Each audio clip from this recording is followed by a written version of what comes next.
Welcome to Dongjin Junior High School. I am the principal, Jerry Ong.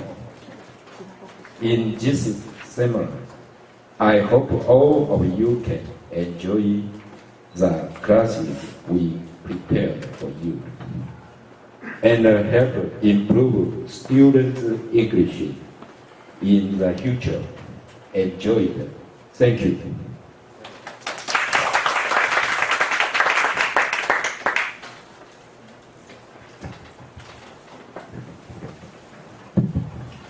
Okay, good morning, ladies and gentlemen. So here we thanks for our Principal Ong, and then now we have as you can see, we have two guests. First, let's welcome Principal Wang. Yeah, Principal Wang from Tong'an Elementary School. Morning. And then this lady is from county government. County government. Let's see.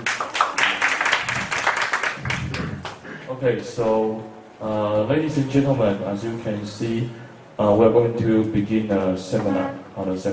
If you need to go to restaurant, please go out from this door and turn left. You will see a restaurant. And then if you need water, as you can see, we have a water fountain here. If you found out that we don't have water, then please tell us. We will replenish water for you. Okay? Okay, so thanks.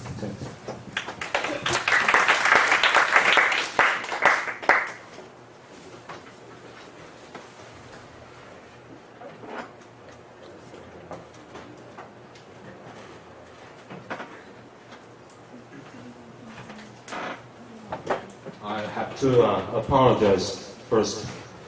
This is a weekend, and we are gathering here to share and to learn more about what's it like teaching English in this rural area in Yunlin County. My name is Winston Wang. I plan to divide this morning's program into three parts. The first one is a discussion beginning from our action research several years ago when we were focusing on the coastal remote medium-sized elementary schools. We have such a program of AID program, which is sponsored by Education Ministry. We have around 100 schools island-wide. We have foreign college students. We can call them American or Chinese. They are senior or freshmen in college. Come back to Taiwan to teach far away small schools English. This is an action research. We want to understand what's the characteristics, the difficulties, and the experiments in those schools. Because English education is a priority in Taiwan for the past more than a decade, and we recognize the competition, global competition, is part from communicating with other nations. So acquiring a foreign language should be beginning as possible, as early as possible. So we never had English courses in elementary level 15 years ago. And in the past 15 years, we found out that our kids' competitive indicators around Asian countries is not tough. So we came to a small conclusion. Is there some problem in our English education? So we invite foreign English teachers. We have AID programs, and we have spent much resource and time in English education. As you are here to help us to teach our kids in 3 ways. The first one is trying to teach in a more vivid, more practical, more authentic way to have our kids to have interest in learning English, to know how to learn English. And then we want them to be more competent in communicating, in reading, in using this strong language as a tool for further study, for international trade, for mutual understanding between different people. And at the elementary level, in the junior high, we teach the kids in a context of 2,000 vocabulary words. And we want the kids to know how to apply them in everyday context. So, I don't know where does it show. In this action research, we have found some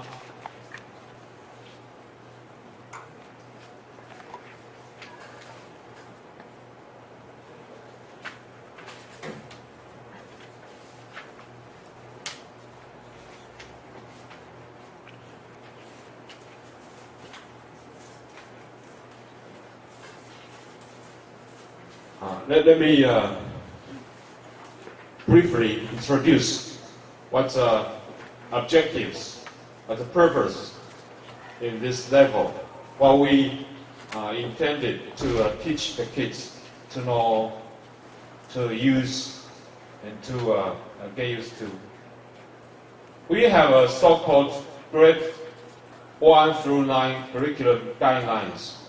In the guideline, we have the words, we have the sense patterns, we have the grammar, we have the applied capacity. We even want the teachers to focus on more on a communicative approach.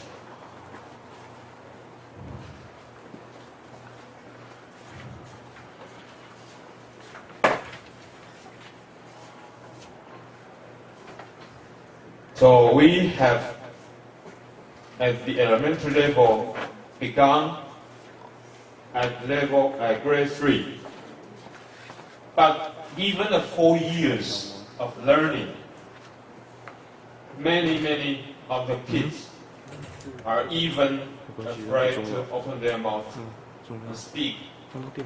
The question might originate because they don't understand why you are talking, or because in the Oriental culture we are pretty shy, even we understand how to speak it.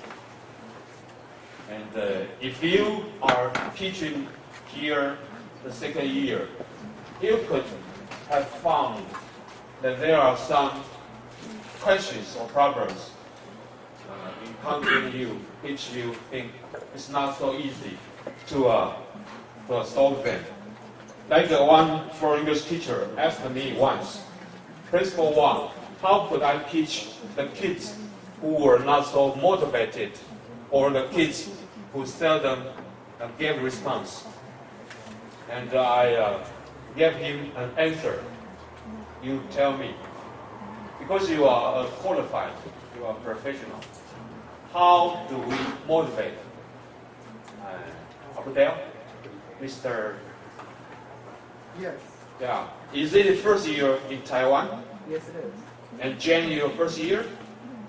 So if you can recall when you were in New Zealand or in South Korea, is the condition for English teaching pretty different from what we are encountering with in Taiwan?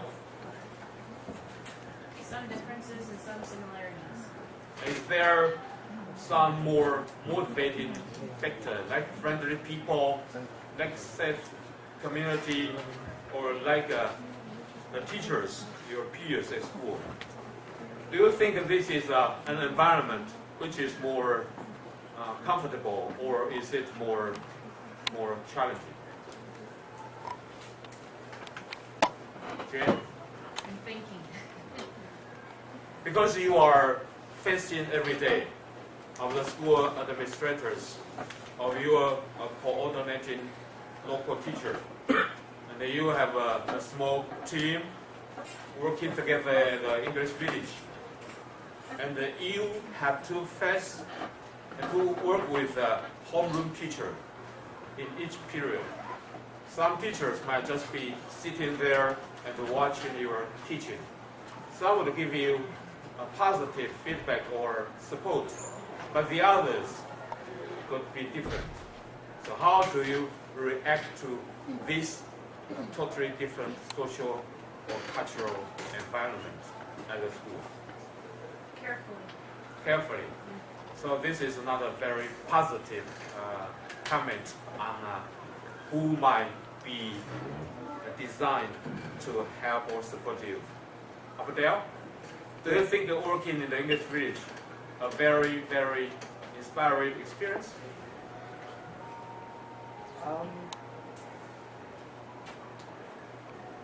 I guess it's okay.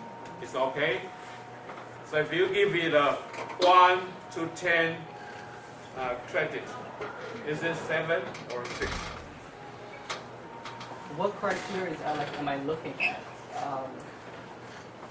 When it comes to like resources or like technology and certain aspects that I have, I guess those are good qualities.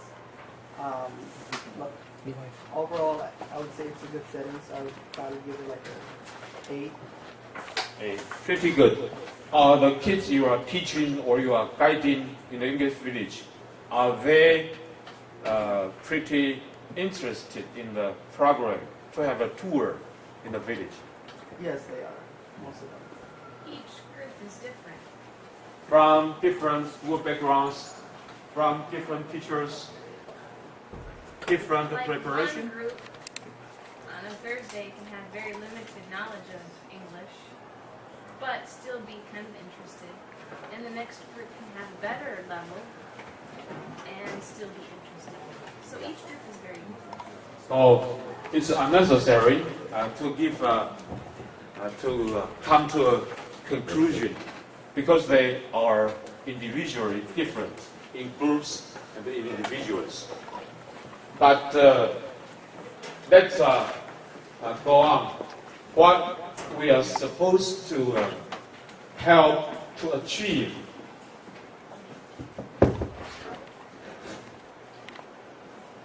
Because English is one part of the so-called language area, so we have only 2 periods a week, from grade 3 through grade 6. We have the 6 areas of so-called competence indicators. First one, naturally, is speaking. The second one will be first one, listening, speaking, reading, writing, cultural and international understanding, and then the manners and attitude or comprehensive ability. Like we start from grade 3, so we want the kids to be able to listen to the alphabets, the letters, and one vowel vocabulary words. And these objectives are not so concrete. Not so concrete. We even have no guide to restrict to how many words we have to teach in grade 3, grade 4, grade 5, grade 6. We put together the elementary level and the junior high into at most 2,000 words, at least 1,200 words. So, if we don't know how to spell cat, pet, bat, met, then we cannot go on to more vowel words. Okay, for you, teaching English as a profession, these are pretty easy to understand. And I have a question now for you. What are you teaching with? Do you have a text? Do you have a teaching material pretty concrete or pretty systematic? I like to use YouTube for different videos and music. Good. That way, the Good. students. Did you teach them singing? Yeah, I like to use different songs. That way, they can actually see it and also listen. And they get involved and they can activate it. Yeah, I think so. So YouTube. Yeah, YouTube is a good resource I like to use.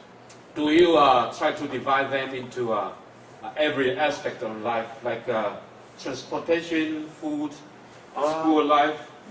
I did more so last year. This year, not so much. But I think it does work best to focus on one particular unit and then move off of that. But like it can be challenging at times to stick with one thing. But yeah, I think it does work best to focus on one unit. To make them more comfortable to participate in, and they can do something interesting and relevant. Yes. Good. Do you teach them to sing the song "Colors of the Wind," I have not. which done is this. pretty good to listen? No, I haven't heard that one. I'll have to Or check that out. London Bridge falling down. The voice, the action, and the intonation of the language itself are meaningfully and very carefully combined together, and then they would have the motivation for them to know more, to practice more, and to show off sometimes. And they can have a stage to show the parents, the teachers, what they have acquired, and to make a comparison before and after the instruction you give for them. Any other ways of teaching or material, or do you have a textbook? What do you teach with? Do you design your own syllabus, or you go to the bookstore, or you bring from USA or Canada? What do you teach? Miss Katie? Katie, how are you? I missed one point. I originally wished to have each one of you to introduce yourself for 1 minute.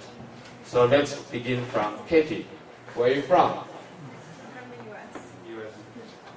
From California? No, Indiana. Indiana. I was once there for 17 years in Brownsburg High School. Really? Yeah. Oh, my parents live near Brownsburg. And I have great memory there.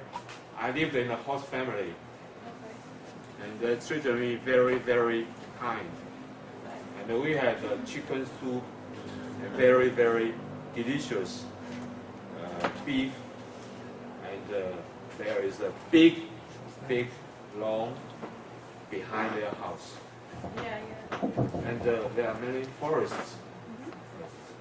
And we even visited the log cabin, which Yeah. Abraham Lincoln was once there. And then we have 3 tours to downtown Indianapolis. Yeah. And we went to the Indiana University and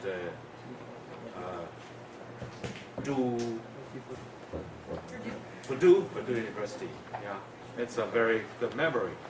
Katie from Indiana, and you are from Iowa. Yes. You are Jane. Jane. Jane, you have been to New Zealand No, and South Korea, not New Zealand. not New Zealand, Malaysia. Malaysia. Vacation. Is it In South a Korea. temperature pretty stable, 32 degrees Celsius? Oh. No, rainy season and hot season? No, we have 4 seasons, and wintertime is brutal. Do you like Taiwan? Yeah. Then, Miss My name's Alice. Alice? I live in Philadelphia, United States. It's Pennsylvania. Pennsylvania, you are correct. Yeah. It's in the northeastern part. Yes, it is. Right below New York. New York City. Once I took a Greyhound from Virginia to New York City, and we passed through DuPont factory on the left side, and went to the Central Park. Papadale, Yes, are you hi. from Minnesota? Yes, I am from Minnesota. Do you live here? Minnesota. Minnesota? Minnesota. Many lakes. Yes, 10,000 lakes. 10,000 And lakes. counting. Do you miss Minnesota? Not at this time. It's very cold. Maybe 20 degrees or 40 degrees below zero Fahrenheit, yeah. Fahrenheit. Very cold. And Mr. Dion. Leon.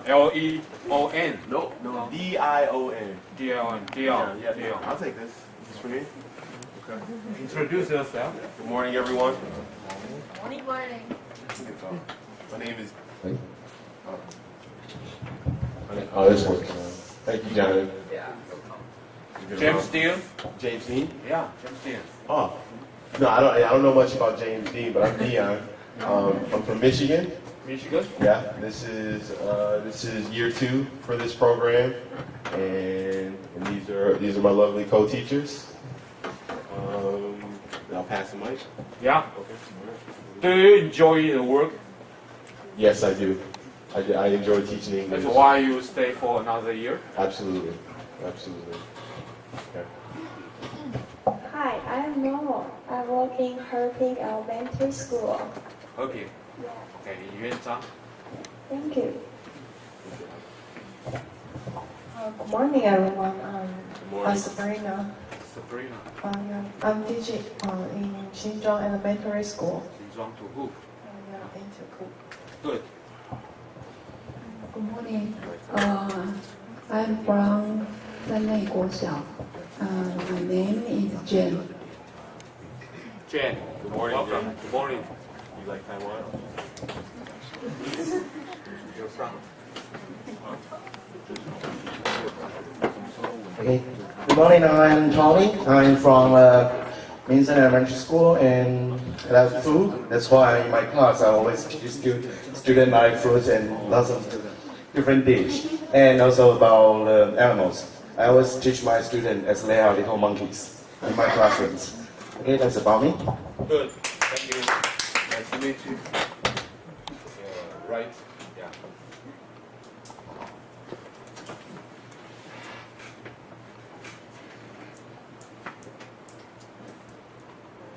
Good morning, everyone. Okay, Okay. I'm from Beja Elementary School. Beja. Thank you. Good. K. K1. Hello, everyone. Good morning. I'm Summer. I'm working in Jianghua Elementary School.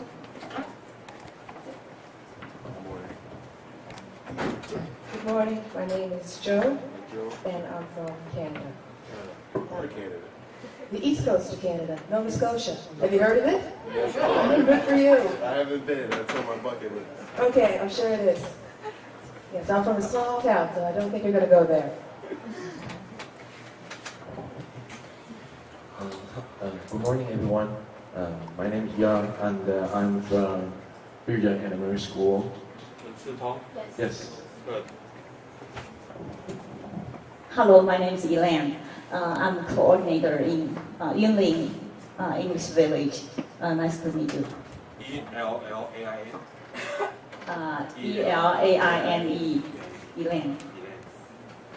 Okay, hi everyone. My name is Emma, and I'm also a coordinator in the English Village as well. Nice to meet you all. Good. Thank you. Good morning. My name is Erin. I teach in Guilin Elementary School. Guilin Elementary School. Sir, I met you the second time. You're from Union Get ready. And Tsingwang and Chui Dui and Hua Chang. My name is Da Ai. Yes? Big laugh. Yes. English name is John. John. Teacher John. John, Yes. we love you. Born in Taiwan. Born. Yes. Born in Taiwan. Yes, but now I have to kill you. My father was CIA. Okay. Yeah. Or a missionary. No. Oh. CIA, I promise. Kill I at this time. CIA. He was not a spy, he was an accountant. Accountant. CIA. Really? Yes. In Taipei. Yang Mingshan. Yang Mingshan. Yeah. I know him. I know him. Yeah. Good morning, everyone. My name is Sam, S-A-M. I teach in Huazhan Elementary School. Huazhan Elementary School. Yes. Your name again? Sam. Sam. Nice to meet you, Sam. Okay. Good morning, everyone. My name is Wang Yuan. Also, I can call me Catherine or Angela. But I'm quite glad to be here. And also, I'm from Taiwan. Taiwan. Yeah. Okay. Catherine or Angela?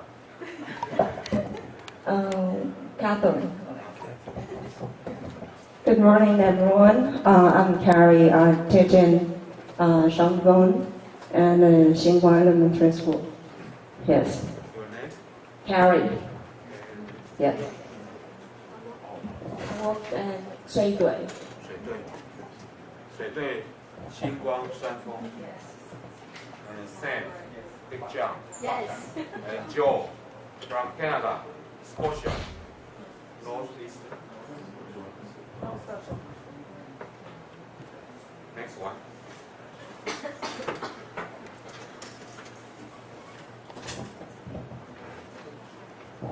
Hello everybody, I'm Jerry and I teach in Chaoyang Elementary School. Daegang. Yes, Daegang. Principal is Lin. Liu, yeah, Miss Liu. Okay.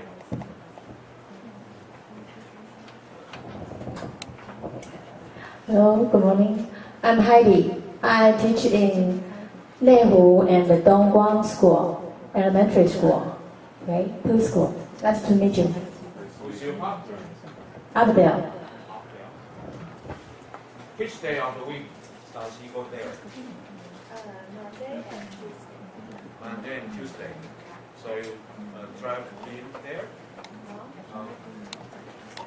By each school.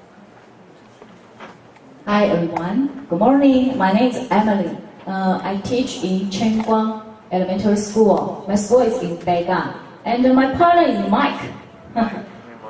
Is he here? Good morning, everyone. I'm Ariel. I'm teaching in Suilin Miaosong Elementary School. My partner is beautiful girl Candy. Oh, sorry. Hi, I'm Esther. I'm teacher at Wenzhou. Thank you.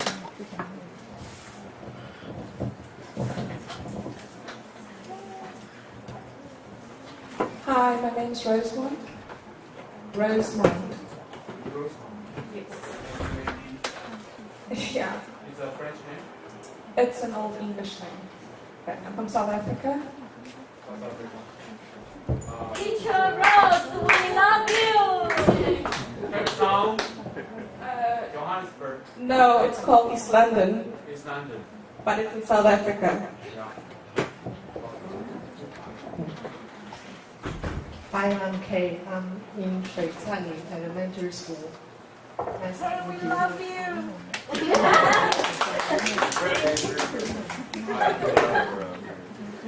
Mike? My name is Mike. I'm from Cleveland, Ohio, in the U.S. Cleveland, Ohio. Okay, then there's a Hello, everyone. My name is Cherry. I'm from Zhongde Junior High School. Thank you. this school. Oh, next one. And you are my colleague. Hello everyone. Good morning, I'm Doris. I teach English in Tongan Elementary School. Nice to meet you. Good. You can keep it. So you have the teaching material. You yourself do it, or you find it, or you collaborate with others.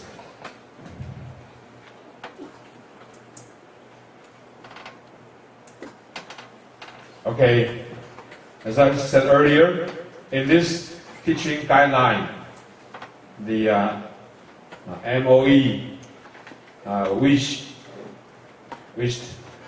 most of teachers to do more with communicative approach. Who could define the term, this so-called communicative approach? If you have a facial expression, if you use your body language, instead of just talking, it's also communicative. Because there are so much theory, like a direct method, natural approach, audio-lingual, grammatical, translative, or anything. We put the communicative approach as a priority. Teachers shall also provide students in excellent degrees with proper extracurricular materials. So you are not really restrained to teach a textbook. You can teach what you think appropriate or what would work. So you are not required to teach the textbooks. You are not required to give the tests regularly, but you are given a mission to have the kids learn English better in an authentic context, and they can listen to a great amount of standard English and better pronunciation, and then they can use them in Christmas, in Thanksgiving, in Halloween, in local festivals. So, vocabulary cards, drawing cards, scenario illustrations, picture stories. Here, at this part, I can share with you 4 stories, and then we would be divided into 4 groups, and we turn the text into a small drama, and then we would have 3 to 5 minutes of performance.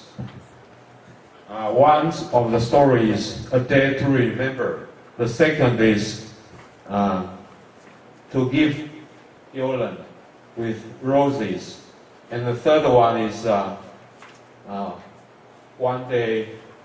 The first one is A Day to Remember. It's a story about a man who memorized his past happy days with his wife and their 10 kids in a weekend market, and what happened in the market. Another story is a teacher who applied for being a substitute teacher in a very far away, remote Canadian small school. And as she was there, something happened. And this thing happened in summer, lingered over her heart during the 28 years. Something happened in that summer. This is, the title is Roses for Yolande. Why did the memory of that dead child seek me out on this beautiful day? Till then, no intimation of sorrow had come to me through the dazzling revelations of a summer the same. It happened many years ago. I just arrived in a small village in Manitoba, Canada. Finished a school year as replacement for a teacher who had fallen ill or simply, for all I knew, become discouraged. And then when she arrived at the school, mostly Aborigines and Indians, and they all had French names. And one of the kids didn't give a reply when her name was called by the teacher. And at first, the kids were almost all silent. And then one of the child said suddenly, Yolan was dead last night. So the story began. We want to have 3 to 5 minutes, like a reader theater. And we want to have 4 groups. And each group pick up a story, and then you discuss, and then develop it into a dialogue. Okay? Is it okay? CIA? Okay.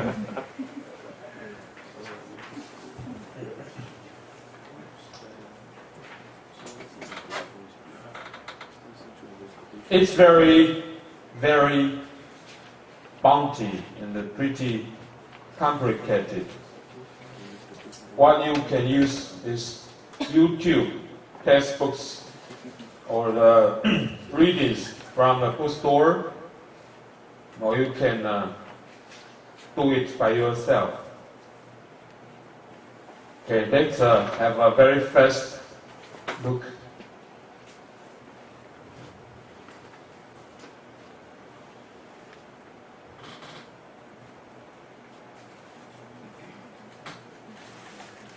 These are the types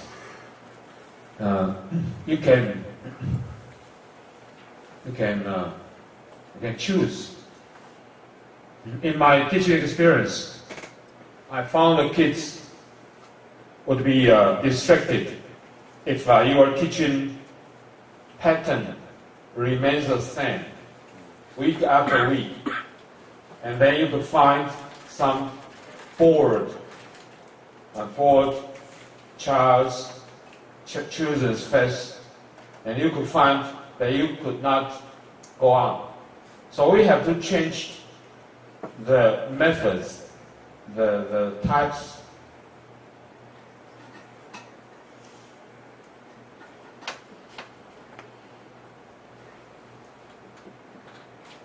Okay, this is the end of this part. The curriculum guidelines of the MOE. And then I want to continue our action research. And this is a Chinese version, but I try to interpret it in a simple way. English is the most widely used global language. It's a best media to get to the globalization. It's a common competence which is very essential and very important for every student in many of the countries. Based on the assumptions, the learning of foreign language will be better begun at a younger age.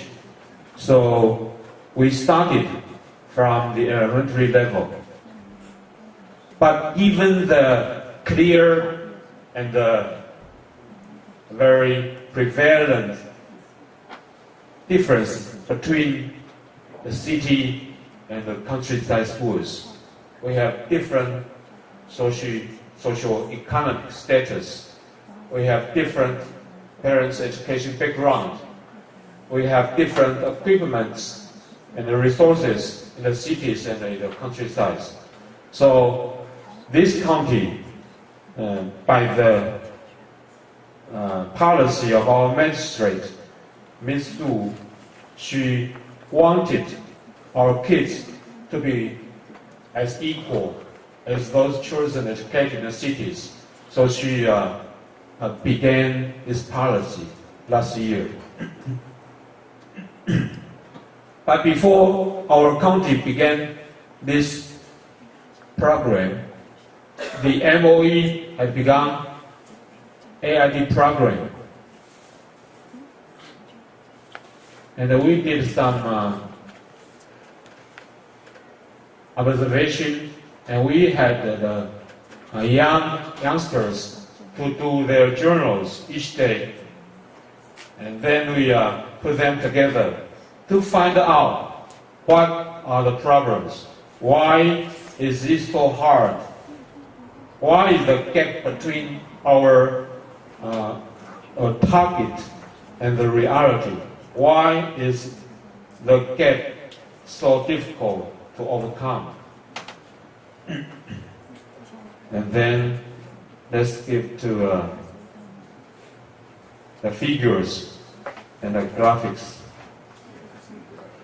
There are many kinds of theories in how do we teach English, or how do we people learn a new language. The humanism, the behaviorists, but there is a common sense. What's the motivation? What's the motivation to learn a foreign language? Is it a required, or if you in your teaching experience, are your students, most of them motivated? Yes, most of them are motivated. And what's the first and the most important thing? What's the difference between you and their former English teacher? How can you motivate them?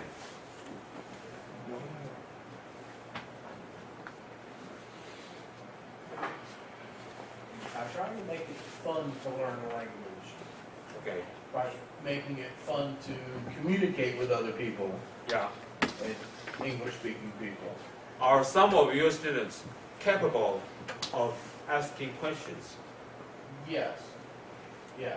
Before they can give questions, what are the capacities they need to acquire? Vocabulary, for one, is the most important thing when they're trying to ask a question. Good, good. Yeah. And do you think that practice every day in a spiral way, to repeat, to add something new to it, is it important? Absolutely, yeah. Okay. So your kids must be fond of you? Yeah, yeah, for the most part, yeah. I know you like to answer my question. How do you begin the first period of a new unit? I'm Yeah. not a teacher, so Oh. I'm not able to answer you that question. Okay, but we can learn pretty much from your observation, from your coordination. How do you motivate the kids once they are more distracted or they feel bored? Well, sometimes I start from songs and show them a song, and I try to sing it really funny and sing by me, and I can be, And sometimes, because the kids, they get bored because they say, hey, I don't get a language. Why have to stay here and try to learn a language? Yeah. So I try and make it as a fun. Just like students, you learn the skills, like how they talk jokes. So we will try to do that because they say, hey, the teacher is so funny. And it's not just restricted in the classrooms. Yeah. You can learn a skill and you can do outside and show to others. Wonderful. Very good. Very good. Many years ago, when I was at my late 20s, I had the first chance to go to California, sent by the government to learn how to teach English. Just wait, sorry. I had the chance to go to Sacramento in the Yuba City. And that was the first time I ever had been on an airplane. And that was many, many years ago. I learned new things there. And then I had a second chance to go to Michigan. And then the third time to go to Georgetown University. And then it was about 6 years ago to accompany with the high school students to Indiana. And during those trips, I had many, many chances to practice my listening comprehension and trying to speak.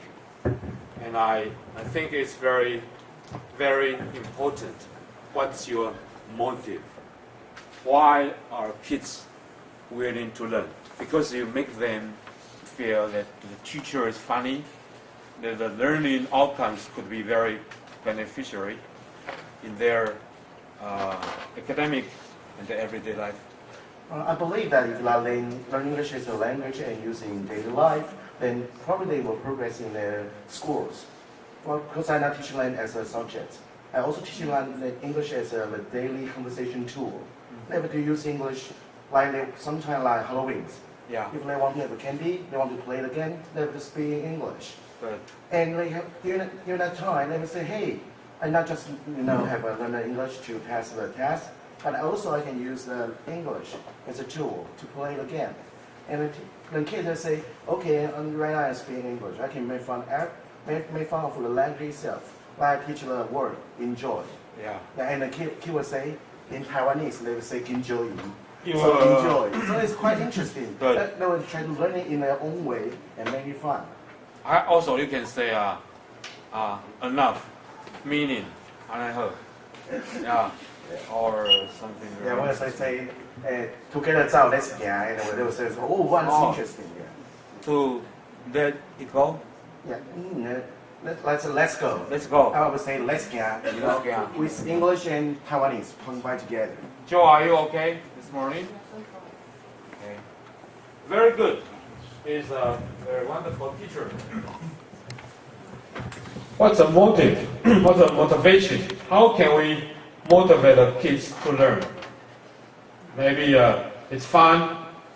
It needs to be useful. It needs to be meaningful, and it must be available. So it has to match up with their level or their own experience.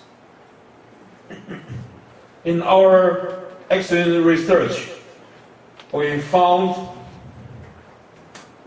some things which you might feel maybe they are identically the same. You couldn't find it in your handout because this is another. Okay. And this comes the conclusion. In the context of the native speakers to teach them learn English, in their motivation, there's a significant difference.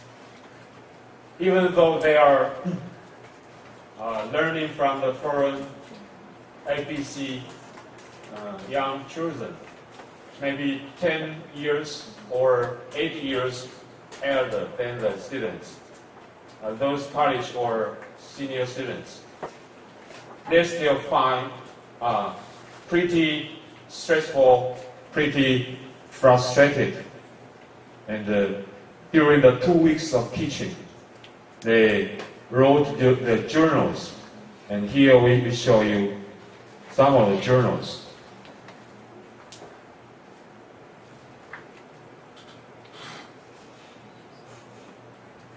Like this one. What do you plan to bring to the kids in these 2 weeks of English service? What is your expectation that the 2 weeks could make anything different? Here comes the biggest portion answer that can help have the kids to have the interest and motive to learn English. The second is to learn basic words, phrases, and sense patterns. The least one is learning different cultures and to open wide their visions.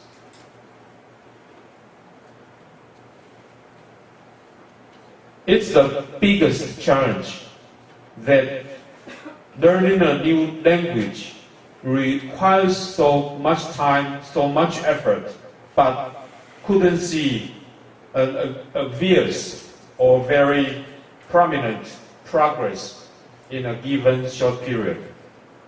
The third question is, what in the most time is the tool, the language? Do you use English or Mandarin to communicate with the kids? How do you think their levels in communication is? I think many of us will find it's the most difficult part. They seldom give response. They often would be the silent listeners or the silent audience, like the left or center, like the last seats of the room, and if possible, they would rather go out and have fun. At the beginning, I mean it. Joe, can I ask you a question? How do you to motivate the kids to learn at the very beginning level? Very beginning level. Very difficult to motivate them, especially if they have no information. Probably.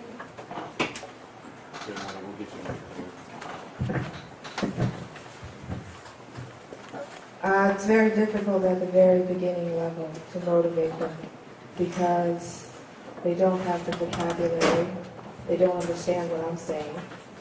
I think maybe through games, trying to make it interesting as possible for them, like grades 3 and 4, yes. Doing things, like doing things in the class, like maybe making arts and crafts, using language that way. Thank you. YouTube. Yeah.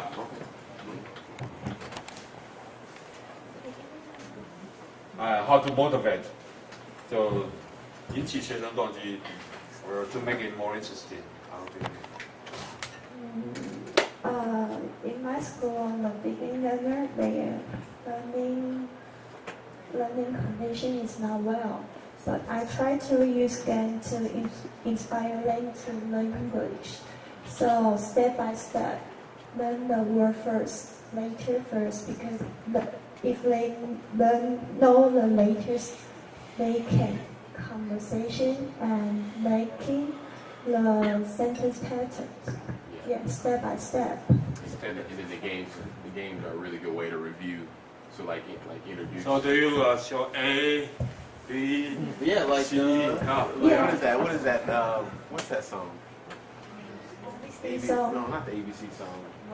Right? What is it? YMCA. Yeah, like the one. Yeah. Sometimes it helps to act it out. It helps to memorize. Yeah, it makes it interesting. Yeah, have images and then different movements to kind of to get them to remember it, but to actually to motivate them. Yeah, like Joe was saying and Momo was saying, it's really important to use the games. Use the games, as a way to teach the letters first, and use fights to pronounce. Yeah, absolutely. Step by step. So it's not necessary to set the expectation level too high. We have to set it lower, practical, and achievable.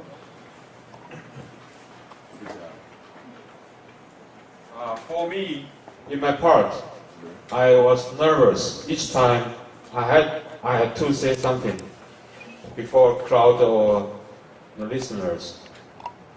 Even after more than 25 years teaching, even after more than 15 years of teaching English, each time as a teacher standing here in front of you, I'm always nervous. Yeah. Sometimes you couldn't find or couldn't figure out why are you nervous. To be nervous is natural. Like teaching the very beginners, it's very hard. It's most difficult to teach grade 3 because they know nothing. And it's uneasy to accumulate in a brief period of time, even one period, a week, a class, right? And you may learn something, but on the way back to home, you forgot most of them. And next time you come to a classroom, the teacher forgot to warm up or to teach again. So if you are the kid, you feel the learning English is too tough for me, and then the interest and the motivation are just gone, and they are too early to realize that they are the losers in this challenging subject. So if we shift our role, if we pretend that we are the learners, what's our expectation from the teacher? What's probably best environment and atmosphere in your classroom? Are they forced to memorize each item, each question, and to give the correct answers? Or if they are playing games in the classroom, which you can find on their faces each day, each time you come to the classroom, and you can find, are they reluctant to learn, or are they prepared and willing to learn many things today? So let's exchange our role and imagine what the best teacher expect for or from. Let's take a short break for 10 minutes. Thank you.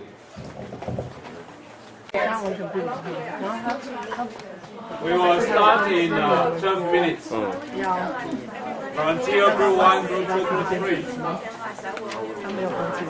他没有通知我，因为那一块是我在做。我记得我好像也是，他礼拜5有来，他才跟我们讲，跟我们组长说，我们组长就说，是哦，为什么每天知道？然后就很疑惑，然后这是你转的，这是我转的。哦，然后 David 就说，没有啊，因为这位是说他们想要知道自己为什么会被评这个分数。那你对管理员怎么就是两种标准？然后他通知你们吗？真的哦。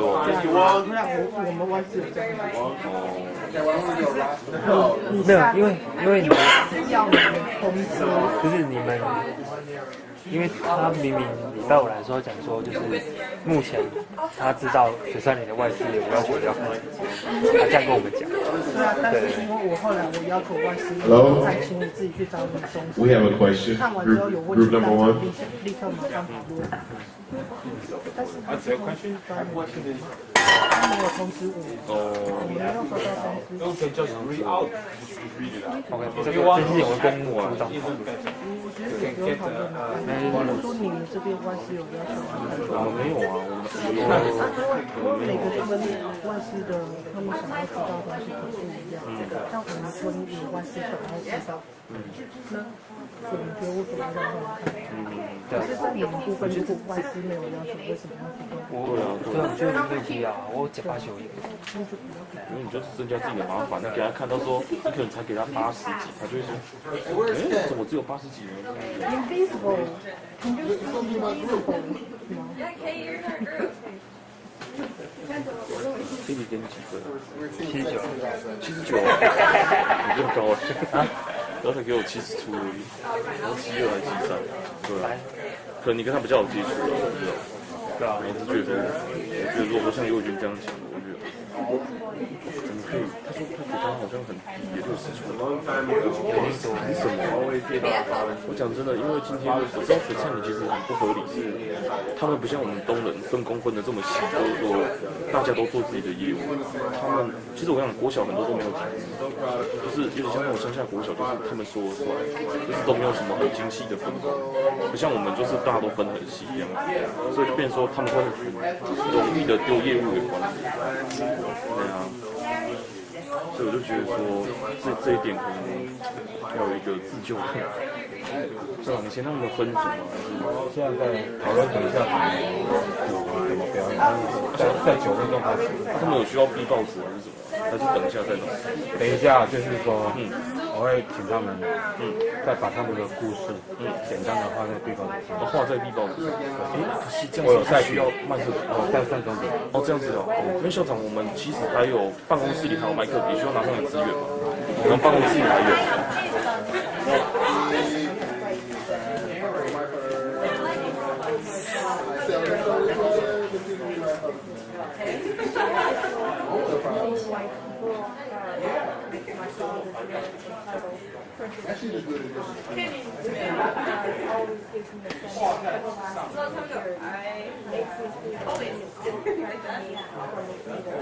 No matter how far we go on my house, on my business, 信卡，我下去帮麦克笔啊，你这边再帮我转一下，就是稍微跟着王校长走。我先下去。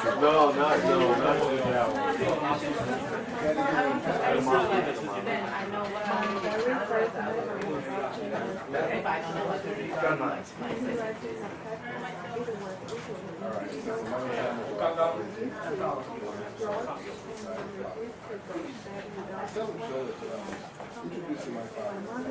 I'm so proud of it. Are you ready?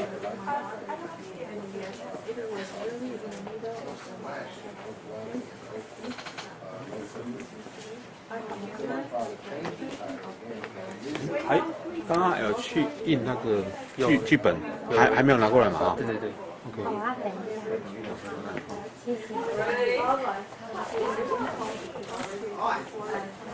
It was until my father changed his title again and again. Got a new business plan. I thought that previous one is still life and abandoned. It's my turn. My father changes his position very often. In his career of serving justice.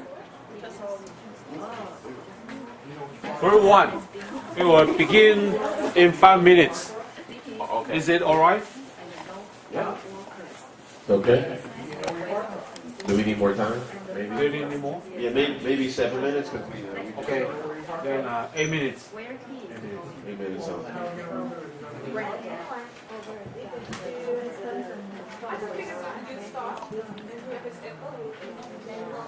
So we're just gonna wait for you. We only did 3, so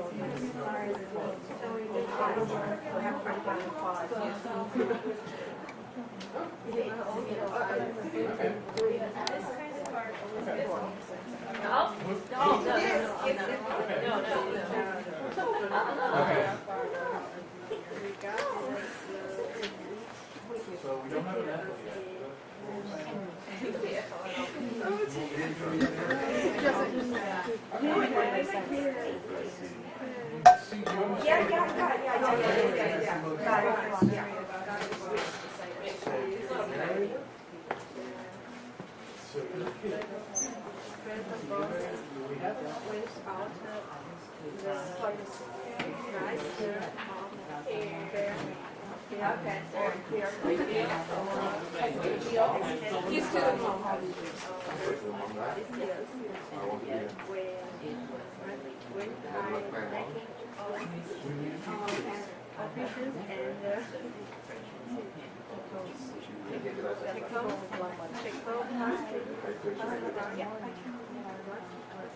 Tycoons, people with money.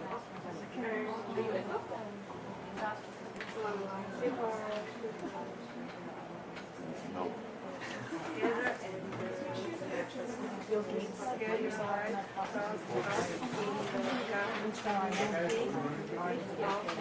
Every year, because we power the station.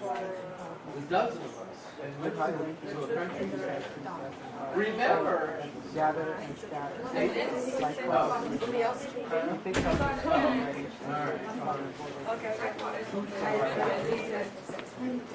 I see them coming here. One year because one after the death match. And when it's a country here.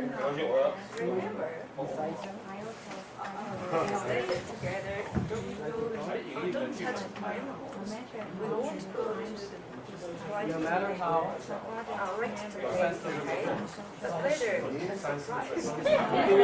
no matter how many times it's and the baby was 8 months old. Doesn't allow family. And I rode her on the other kids. Seldom has contact. I sides of the fairgrounds. There was so much to see, we'd always stop to chit-chat with friends. Halfway through, after the steers in the shade of the kitchen barn, knowing what was coming, the kids clustered around here. Okay. Yes! As the cheer died down, she put the fish in her purse, counted correctly,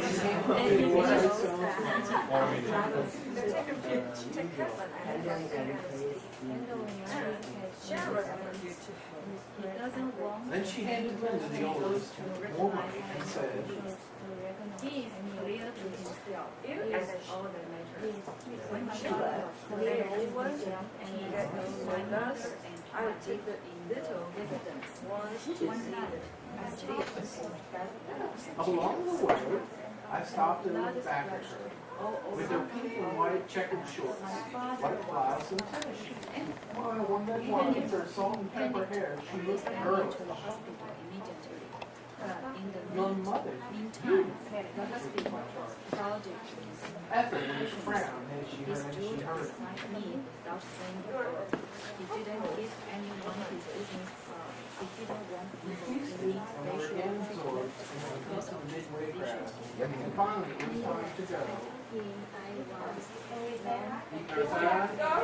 Let's go. No. It's fun. What's our surprise? Are we going to get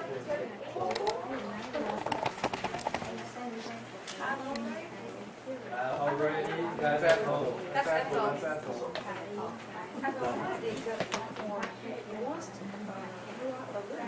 Me. Another cheer. She fished again. Handed me money and said to the kids, with your father? "Yeah, Daddy." And to me. No, I don't say it. T-shirts. They're different colors. I bought 10 of them, amazed that she had budgeted for this too. $10 was a fortune to us. We ate sweet corn that night, and someone said, "Boy, did we have a good time and buffet." 2 of the balloons had popped, and one had floated into the sky. But for a day or two, the others hugged the living room ceiling.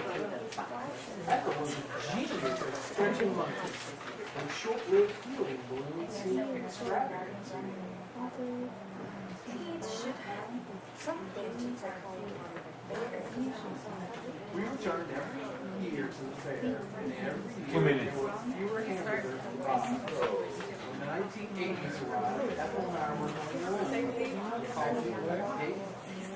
Our best fair date was our last, 1987. We were young grandparents. Best friends anticipating the exciting decade of our 50s. The budget was tight. We had 32 years of marriage that had succeeded because each of us had put the other first every day. Her hair was silver. I had a polish. she quit. But on fair day, she would know her too. I suggested that Peppermint Pizza would be What is it? What is the story about? a man gets hungry. This man that works all day. Oh, all right. My son started to have Double like.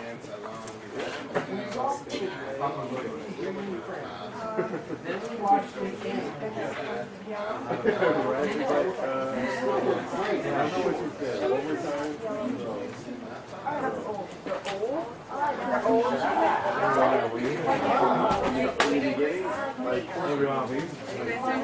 Yeah, her father was like, he worked a lot, but she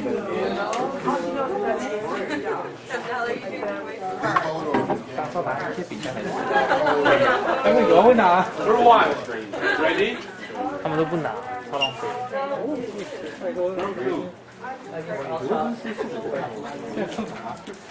That's also like K.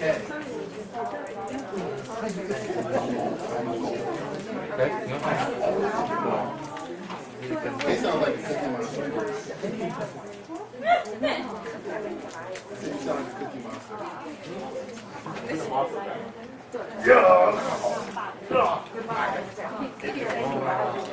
两种口味，有巧克力那种原味的。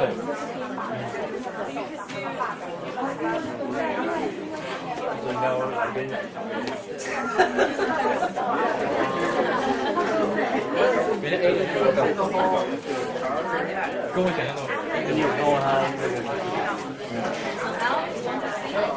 都被你看。他让我也。接下来的这个大概30几分会比较精彩，然后可以把角度大概都照到那些表演的。我知道，就是他会在台上。对对，那你偶尔再照一下。对，我现在会都照。对 ，OK， 没问题。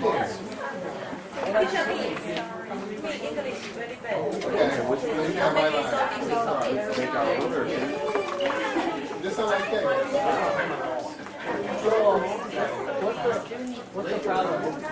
Somebody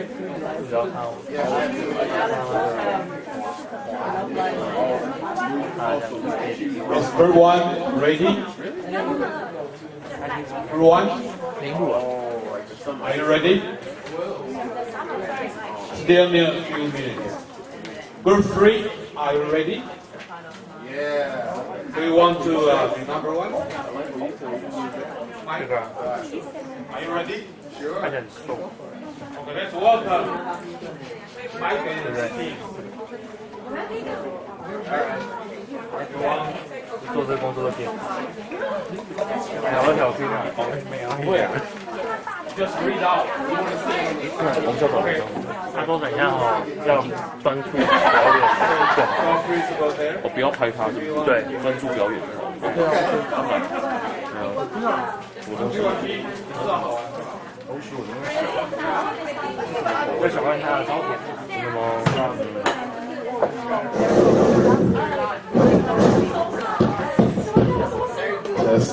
？Testing. 1, 2, 3. Is this thing on? The other Shout out groups, to please take a seat. K, Cookie Let's Monster. watch their performance. 然后在哪里表演？哪里？这边，这边，这边。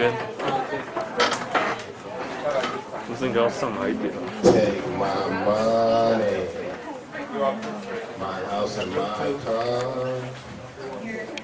Let's have a big hand for group 1. Their group for a little while.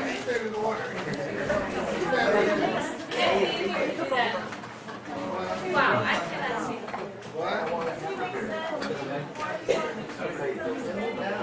会有在哪里表演？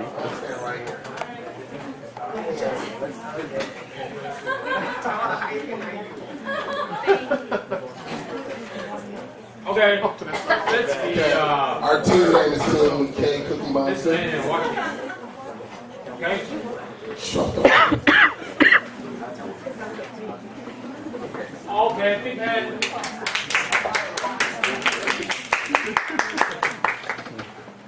Since a long time ago, I have always hidden my father's business card. deep inside the pocket of my purse. I seldom show it to others, introducing my father to them. I'm so proud of him. However, my father likes my family to keep low profile in every possible way. No splashing, no flaunting, and no publicity. It was until my father changed his title again and got a new business card. I recall that his previous one is still lying in the bottom of my purse. My father changes his position very often in his career of serving for the justice. My father has been constantly facing different positions, cities, waiters, and co-workers. He decides the weight of his suitcase and the quality of his suit by the latitude of the places where he is going. When he takes over a job, he always gives me the latest business card. The official Snow White Pearl card with my father's name and the title printed neatly on it.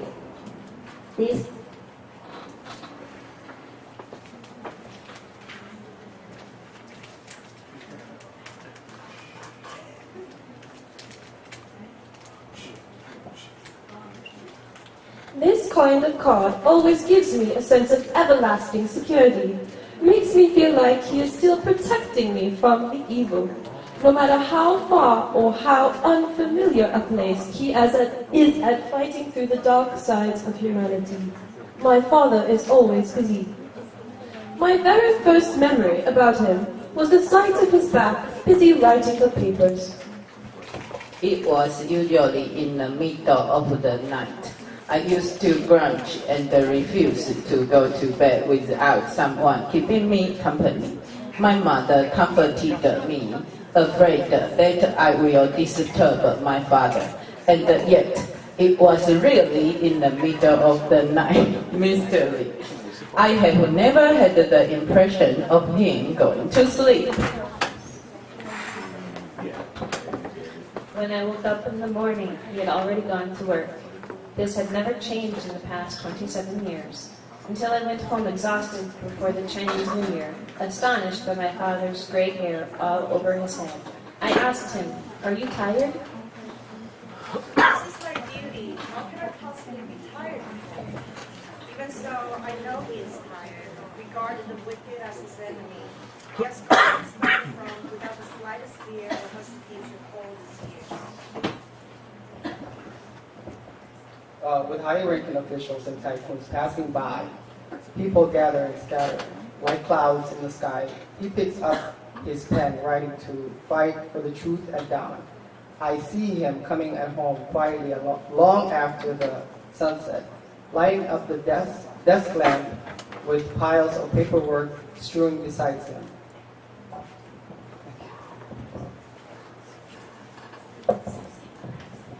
No matter how many times his title changed, my father has never engaged in social activities. He has no personal relationships, doesn't allow family to have any properties besides bank savings. He never accepts any gifts or invites anyone home, and he seldom has contact with anyone. After all these years, my father still holds on to his rules for everything. Even if nothing stands on the center of the stage and his title on the business card isn't as prominent as it was in the past. When all the noise quiets down, he goes to work on time as usual, handling every case in his hand without great effort. He doesn't want the hand officials to recognize any of this. He is clear to himself, and that's all that matters. When my father was serving at CTT, my mother and I lived in the residence. One night, I slept at the bathroom and broke my tooth, and the blood splashed all over my outfit. My father was picked me and sent me to the hospital immediately. But in the meantime, the hospital was crowded with patients. He stood beside me without saying a word. He didn't give anyone his business card. He didn't want people getting special treatment because of his position. I knew that. I told him I was not ill and not to worry. How could I not know this? His anxiety. When I was on the operation table, the father, who is serious in daily life, suddenly patted on my head and said, "You are a brave one." I didn't really feel that pain until then. I couldn't help dropping my tears. The doctor came and asked my father to wait outside. While the sewing needle and the scalpel were making noises, I heard him pacing back and forth outside the curtain. However, I couldn't hold back my howling from the pain of the sewing. Looking back, how worried could he be hearing me between the curtain? I felt being his daughter. A year ago, when my father transferred from his previous position, I took out his business card from the bottom of my purse, putting it into the box of my collection of all of his business cards. I guess I will never find out exactly what my father's glowing youth and splendid face, splendid life are like from the twisted cards that had become yellow inside the small wooden box. Awesome job. This was a true story. The writer is a daughter of the former Attorney General, Mr. Wang, and her name is Huang Yijun. She hung on her own throat when she was at the second year in graduate school. Her name was Huang Yijun, and her father, the former Attorney General of the Justice Department. This is a true story. True story. A sad story. Like this one. You know this one? Yes, hi. He ended his own life at 63. Just this year, summer. Very famous. Let's welcome Group 2.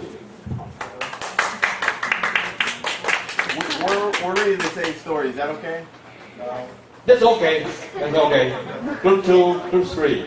Talk about pressure. We gotta follow the same.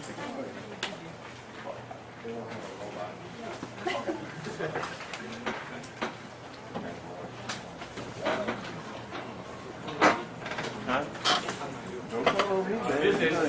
This was translated by one of my students at a private Catholic school.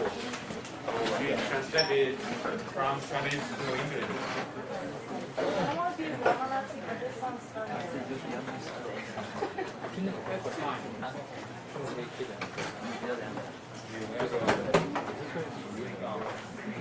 What's our purpose?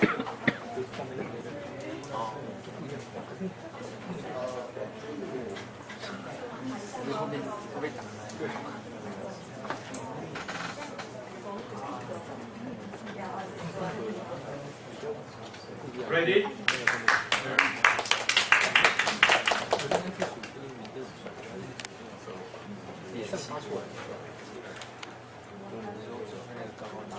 My father's business cards, read by Group 2.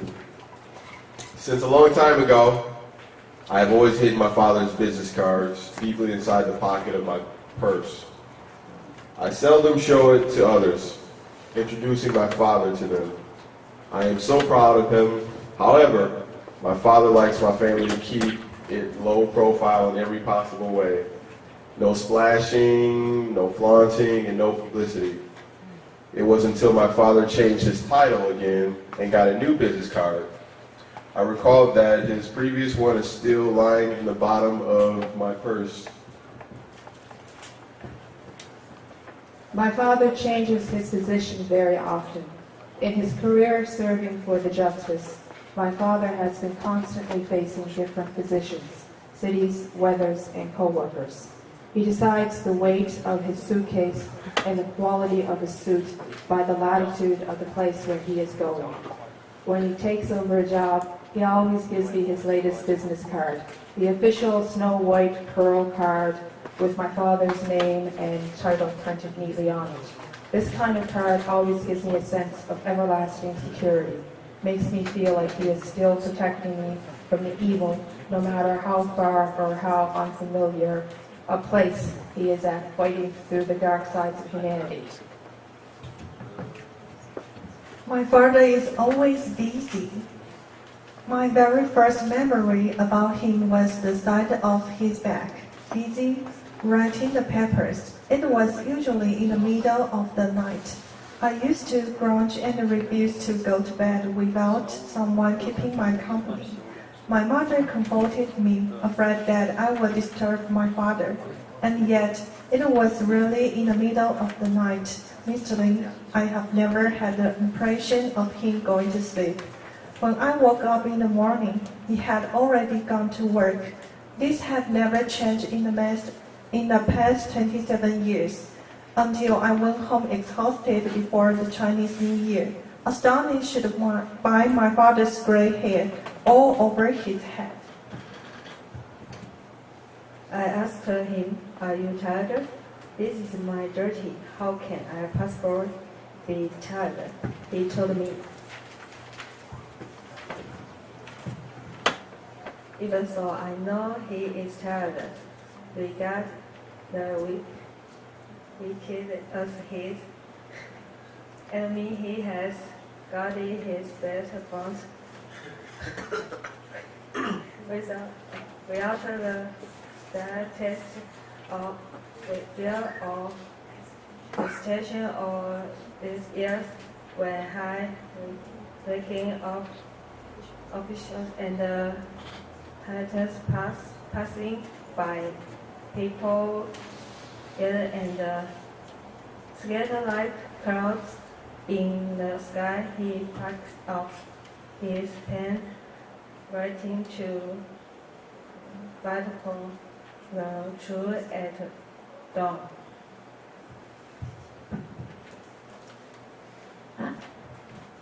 I sees him coming home quietly long after the sun sets, lighting up a desk lamp with piles of paperwork stirring beside him. No matter how many times his title changed, my father has never engaged in social activities. He has no personal relationships, doesn't allow family to have any properties besides bank saving.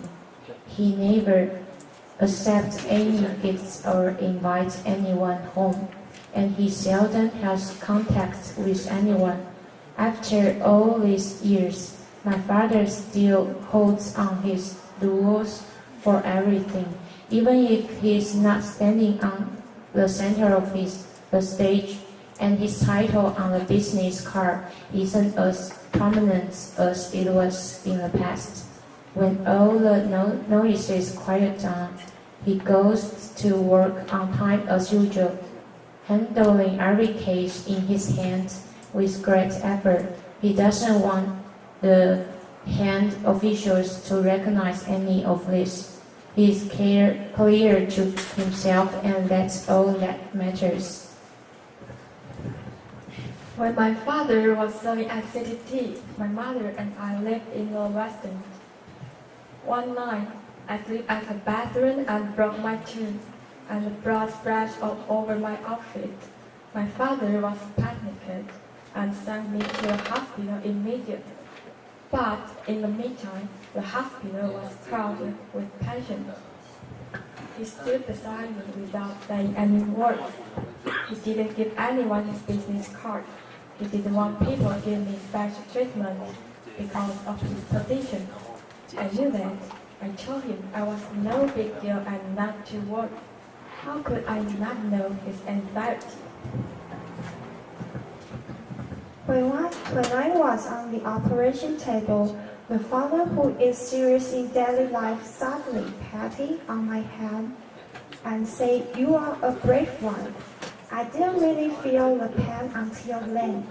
I couldn't help dropping my tears. The doctor came and put out the curtain. He told us the surgery was about to begin and asked my father to wait outside while the sewing needle and the scalpel were making noise. I heard him passing back and forth outside the curtain. However, I couldn't hold back my howling from the pain of sewing. Looking back, how worried could he be hearing me between the curtain? I felt being his daughter. A year ago, when my father transferred from his previous position, I took out his business card from the bottom of my purse, putting it into the box of my collection for all of his business cards. I guess I will never find out exactly what my father's growing youth and splendid life are like from the twisted cards that had become yellow inside the small wooden box.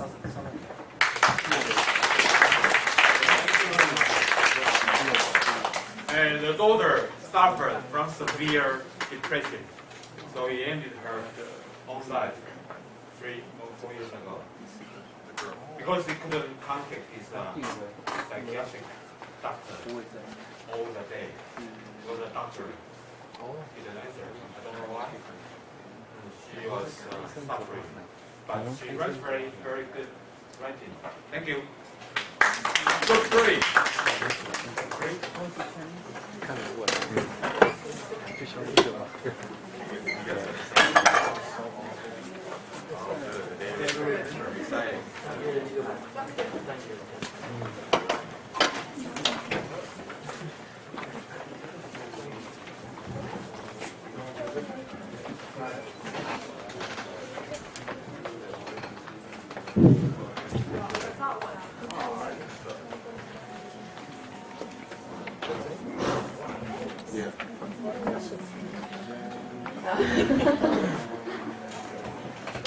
Big hand, please.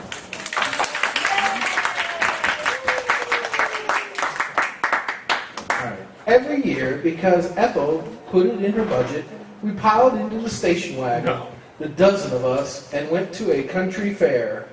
Remember, stay together. Don't touch the animal. We won't go to the rides today, okay?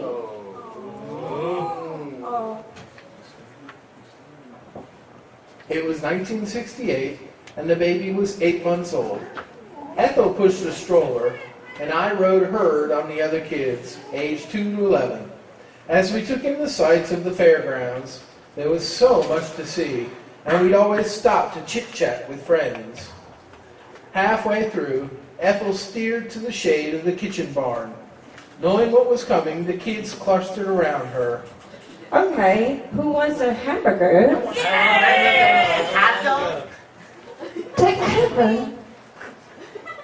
Take Kevin and Kathy and Stephen and Sharon with you to help. Then she handed Linda, the oldest, more money and said, You and Sheila and Woman get the soda. I'll take the little ones to see the chickens. Along the way, I stopped and looked back at her with her pink and white checkered shorts, white blouse, and tennis shoes. Even with her salt and pepper hair, she looked girlish. Your mother's beautiful, I said to my charges. Ethel would have frowned as she heard me. You're a hopeless romantic. We feasted and were again absorbed into the midway crowd. And finally, it was time to go home. Do we have to go? It's time. We had a nice morning. What's our surprise? Are we going to get popcorn? Sorry. I've already got the corn. Who wants a balloon? Another cheer. She fished again, handed me money, and said to the kids, Go with your brother. Be sure you get different color on the balloon ones beautiful. I bought 10 of them, amazed that she had budgeted for this too. $10 was a fortune to us. We ate sweet corn that night, and someone said, Right, you have a good time at the fair. 2 of the balloons had popped, and 1 had floated into the sky. But for a day or 2, the others hugged the living room ceiling.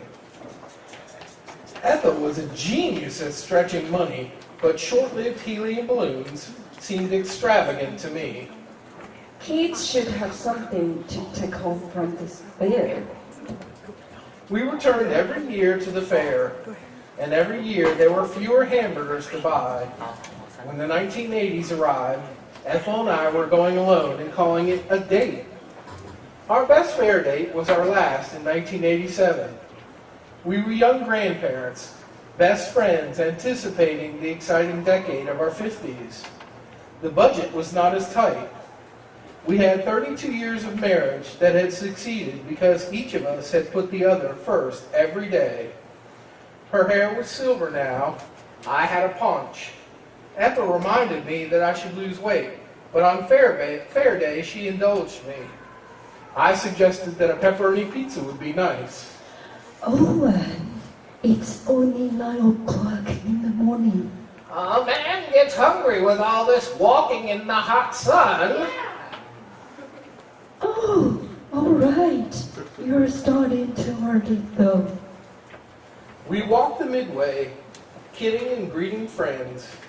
Then we watched the animal judging. You know, you still look great in shorts.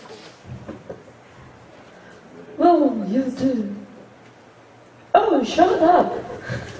Oh, you do. Well, you do. I took her hand and she said, Oh, and we're in our 50s. But she indulged me in this way too, and we walked along holding hands as we had when we were 19. Look at the guy with all the muscles. He's flexing his biceps, hoping his girlfriend will see. Yeah, basically, I'm built like that myself.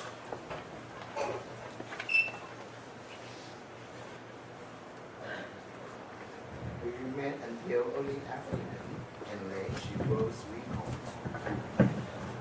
Some of the kids were coming for suppers when we drove off. That was the best day yet. I put my hand on hers and we drove along the way. Later, I wondered if she knew even she would be dead in less than a year. I believe she did. The change in seasons became difficult to endure without her. She had protected me with her perfect love. She never said, Together, we can make it. We just met it because we tried so hard. She never asked me to have a good heart. She had her own good heart and trusted me to cover it. I won't give up on you. When I was down, she's just never get out. That first September after her death, I sought to ease my loneliness at a fair. I went looking for peace, I suppose, but more likely looking for her. I walked a joyless midway, people on foot, and tried unsuccessfully to watch the girls being judged. This was our day, our fair, but she was gone. What a mistake. Coming here, I thought. I start to leave, walking rapidly as if trying to outstand in the pain. Then I saw the man with the balloon. I stopped and stared at him, remembering. I'll take a blue one.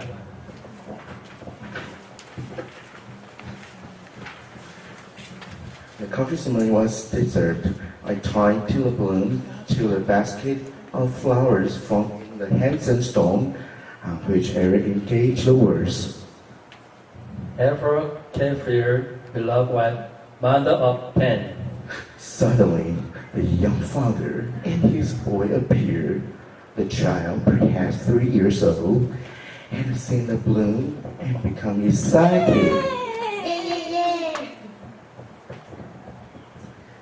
Hello, come over a minute. I drove off laughing, hearing her laughing with me. She was there in my heart, and I knew she would always be. Gonna get some sweet corn, I thought. Some of the kids are surely around, and we should have corn on Fair Day. Thank you. Very wonderful. Does any one of you have ever experienced the loss of the family members, grandparents, a loved one? How do we remember, or how do we make it more meaningful and positive in memory of the loved one? This is a true story, I guess. It's pretty warm story. And that's true. Everyone? 1, 2, 3 figures. Thank you. The time that we have only one mission left. Let's please take your pen and write your something like a journal to tell us what the Yunlin County Government's Education Bureau can help to do to make your work easier or supportive. Write down some suggestions, some questions, and you can give positive feedback as soon as possible. To write some questions or issues which could be obstacles or difficulties in doing your job. So let us know what should be done. Because next Saturday we have a national locally election. We have new magistrates, new representatives of the assembly, new education policy. Maybe this program will continue. So do some suggestion, and then we'll make some improvements. Not giving this program, but also for English education in our county. It's so poor, so far away county.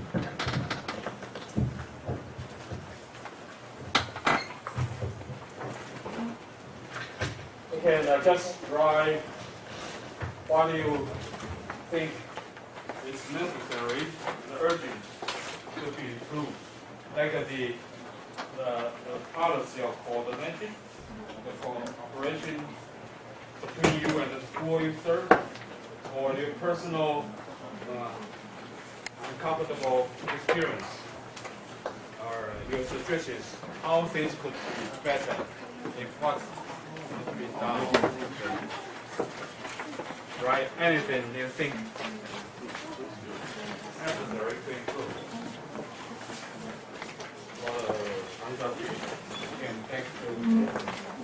And write for 10 minutes on your suggestion or in your observation or your comments. 就是写一些对于我们这个英语教育或这个方案的建议或者是批评，或希望怎么样做，我们才能够比较有效。How about the design? How about the curriculum? How about the English village? What should be done? Because we spent about $11 million NT for 10 teachers a year. If we could be worked out or figure out what's better, like how can we support your life in the weekend, or how can we help you find suitable living places, the dorm, or how can we help to solve your lunch problem, like you don't like the local school lunch? What can be done? Too oily, too delicious, too much rice, or Too much rice. Too much rice.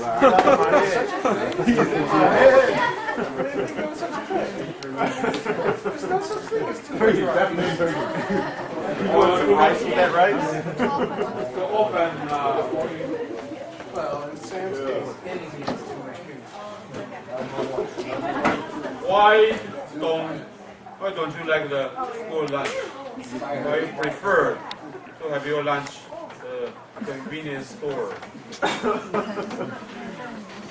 Why is it so hard to adapt to local food?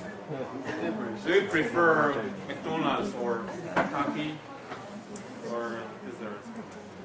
Or you cook by yourself? Can have a hot stove? Some ways to earn more, to enjoy some group activities, to make new friends, to have some sports, swimming, playing, golf, something like that.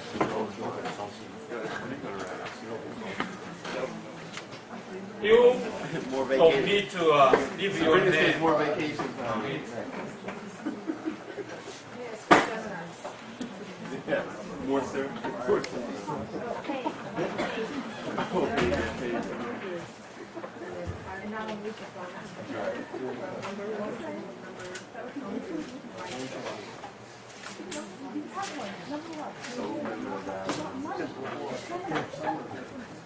Alright, let me just write.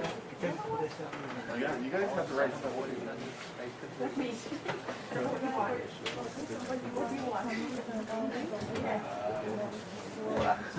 I'm more committed. I don't have any problems.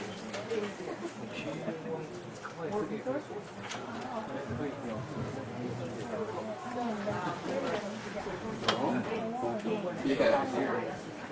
More information.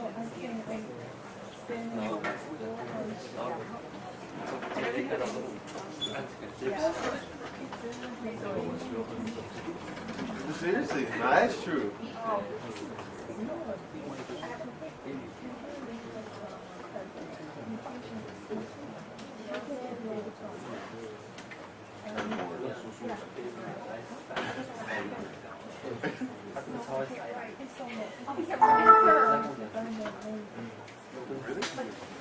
That's how I write. So I say, No, they won't understand.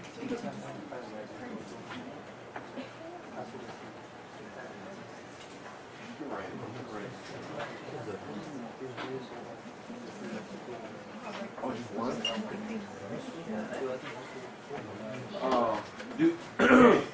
Should be. More. Resource. I wonder if any one of you have the opportunities to travel around this island. This is in the eastern part of Taiwan, Taitung County, very close to Chisang. It's famous for its rice. And here is a picture of the mountain people. There are more than 10 tribes. They are the native Taiwanese. Their ancestors could be here more than 1,000 years ago. from the Philippines, according to the researchers, they share the same pose or facial expressions, and big eyes, and their talents in arts and music. I don't know if you think the people here are very friendly, or there are some parts of them that don't like it, like the traffic, like the air pollution, like the food problem. And in Taiwan, there are many convenience stores. But people, some of them don't obey the rules all the time. And people here like to sing songs and karaoke. Did you ever go there? Big John, Mike? Twice to sing a song in the karaoke. KTV, a movie theater in the White House. Torio. Okay, in summer, it's too difficult to adapt to, too humid, too hot.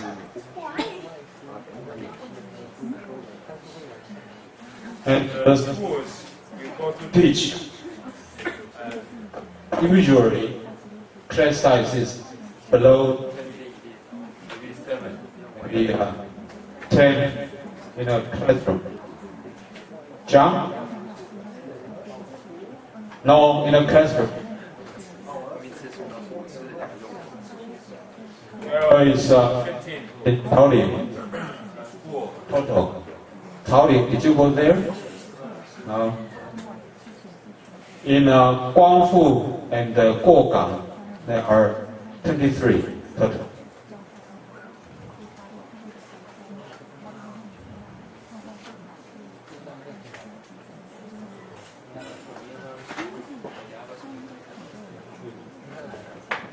If there is another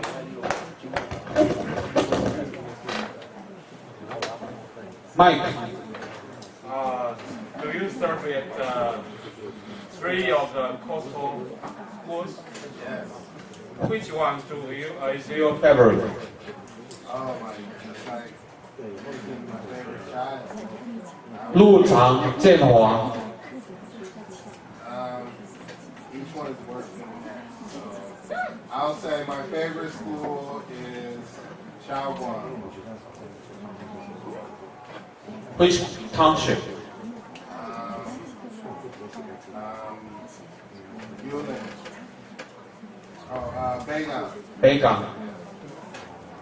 Okay.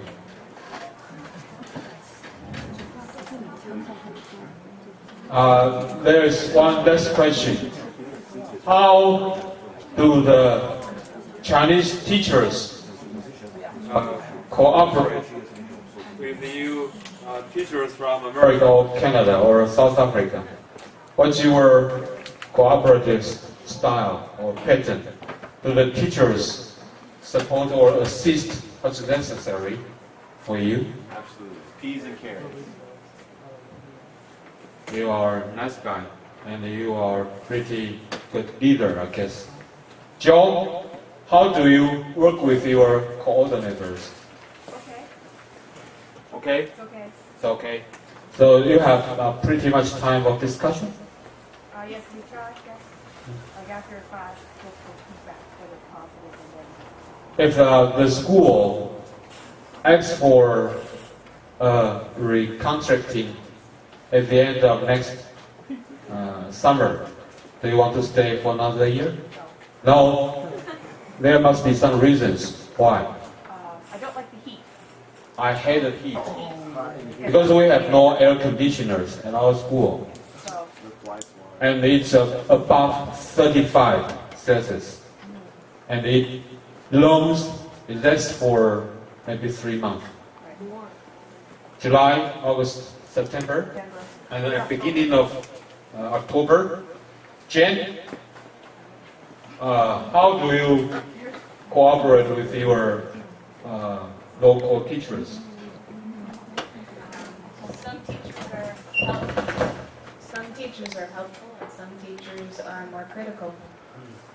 Each one is Are different. they harsh? A couple of them can be, and I think it's because of their own lack of English ability. But once I break the barrier, it's all right. But still, and the cultural differences. I don't care what anybody says; it's there, and it can be a problem. Yeah, Mike, I knew you from last year. It's your second year. I just want to say, Jerry is my enemy. Jerry is your enemy? Yes, I fight with him every week. Every week? And Emily is also my enemy. Thank you. Is it a joke or truth?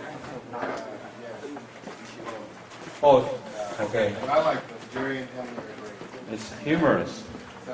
Your best enemy. It's a privilege to choose an enemy. You choose the right enemy. You're happy.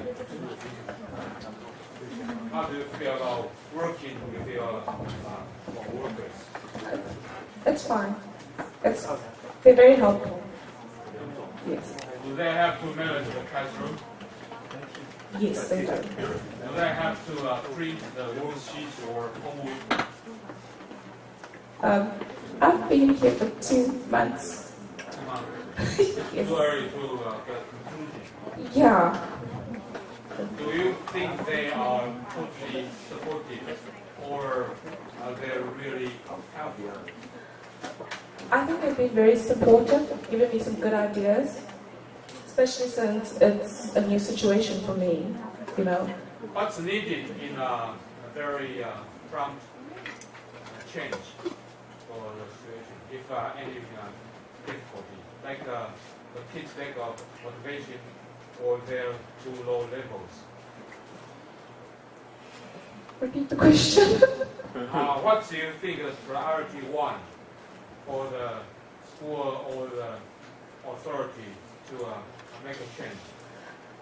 That's really hard to answer because every single school is different. I'm teaching at like 4 schools. Yeah.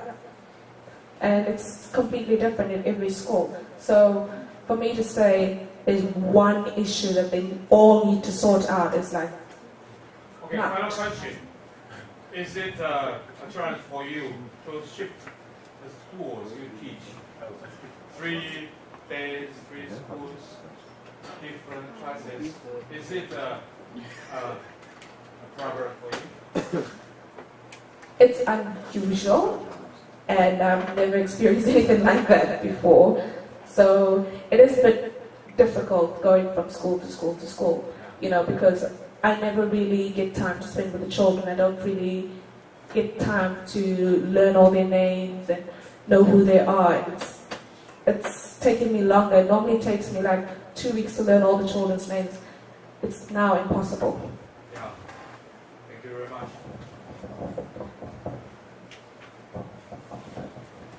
Okay, 10 minutes passed.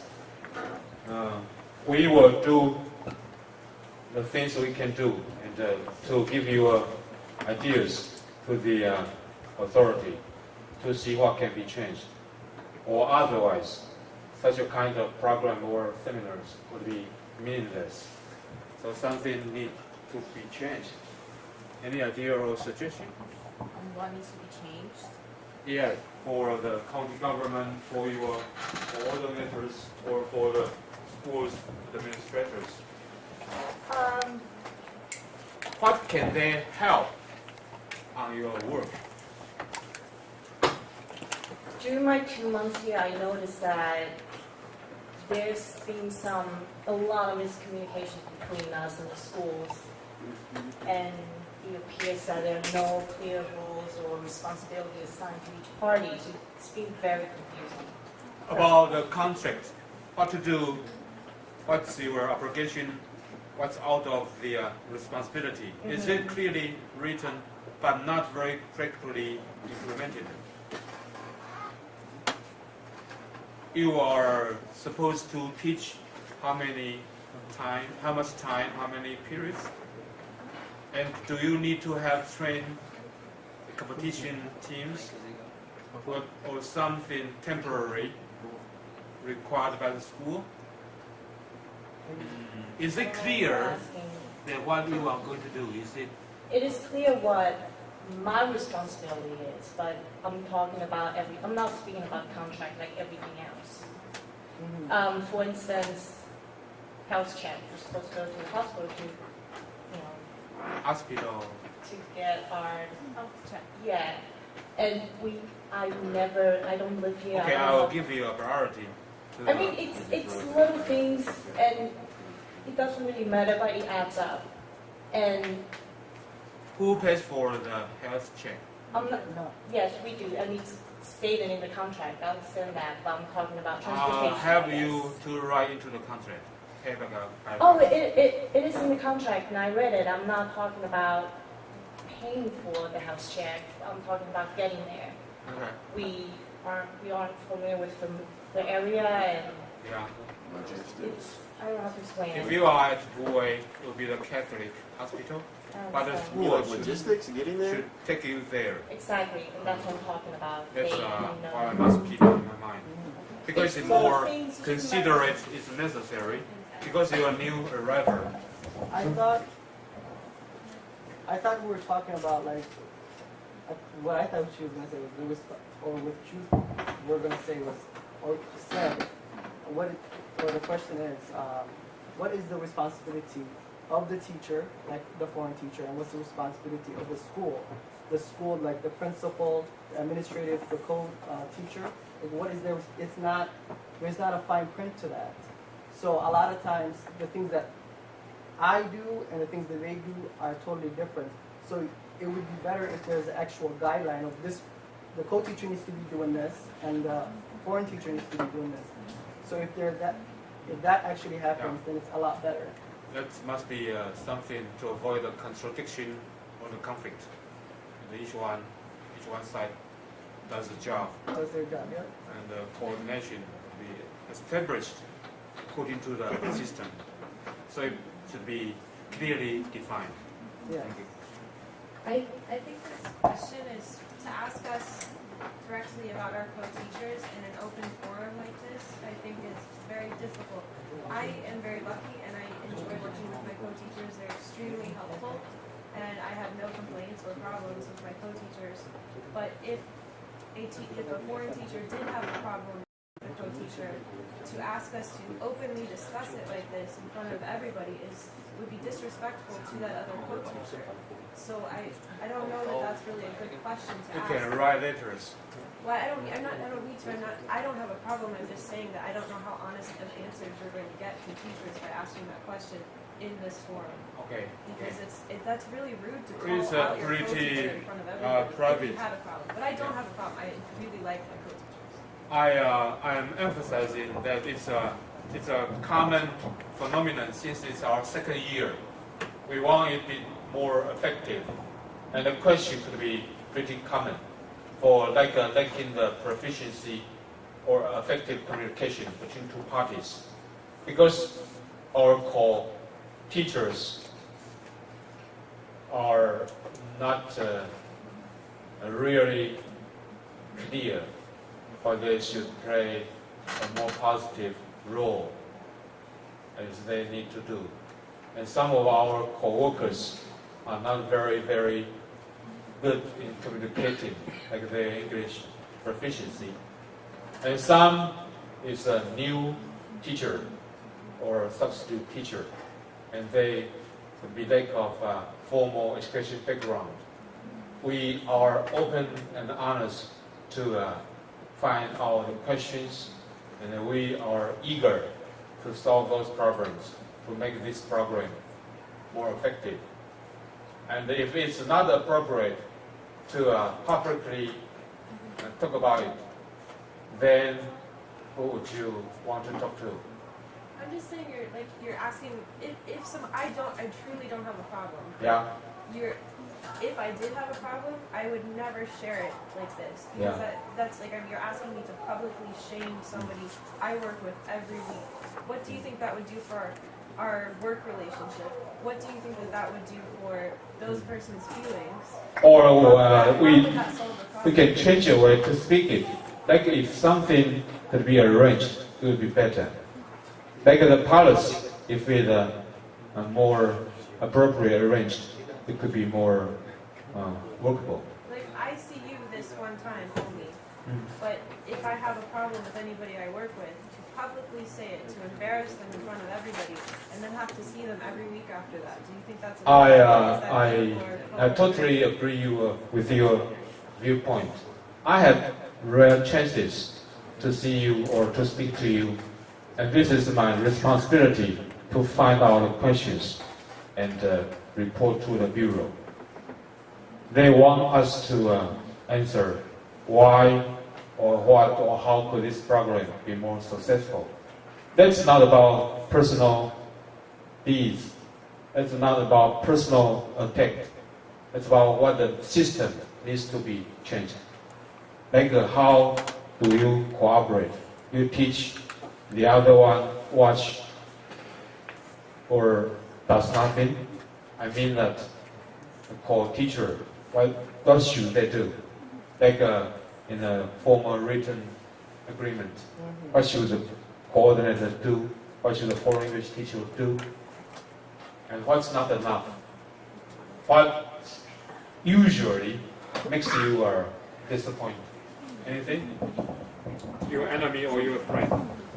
I would like to publicly shame Jerry and Emily at this time and fire Kay. My problem with this organization is there seems to be a fundamental lack of respect.